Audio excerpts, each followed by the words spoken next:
चढ़ते रहेला। ए बाबा जब चढ़ेला सावन सावन जलवा चढ़ते रहेला चढ़ते रहेला।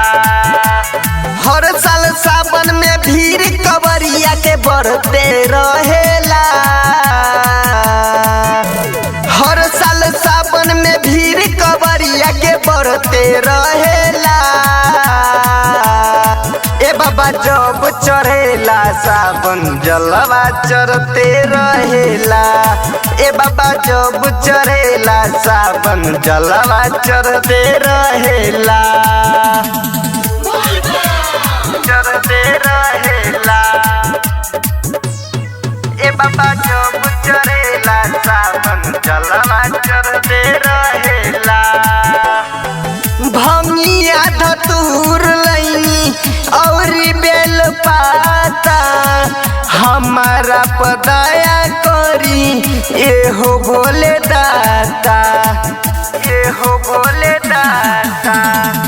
भंगिया धतूर लईनी और बेल पाता हमारा पदाया करी एहो भोले दाता।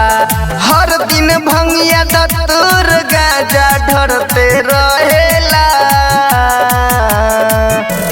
हर दिन भंगिया धतूर गाजा ढरते रहेला। ए बाबा जब चढ़ेला सावन जलवा चढ़ते रहेला। ए बाबा जब चढ़ेला सावन जलवा चढ़ते रहेला चढ़ते रहेला।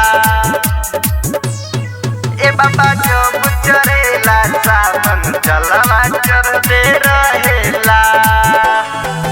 पहिला सोमारी जलचा रह के भर लोटा पप्पू प्रेमी देखा कैसे खुश होता कैसे खुश होता। पहिला सोमारी जलचा रह के भर लोटा पप्पू प्रेमी देखा कैसे खुश होता। छोटू बिहारी हर साल जलवा भरते रहेला। छोटू बिहारी हर साल जलवा भरते रहेला। ए बाबा जब चढ़ेला सावन जलवा चढ़ते रहेला। ए बाबा जब चढ़ेला सावन जलवा चढ़ते रहेला। रौनक रिकॉर्डिंग स्टूडियो मेजरगंज सीतामढ़ी।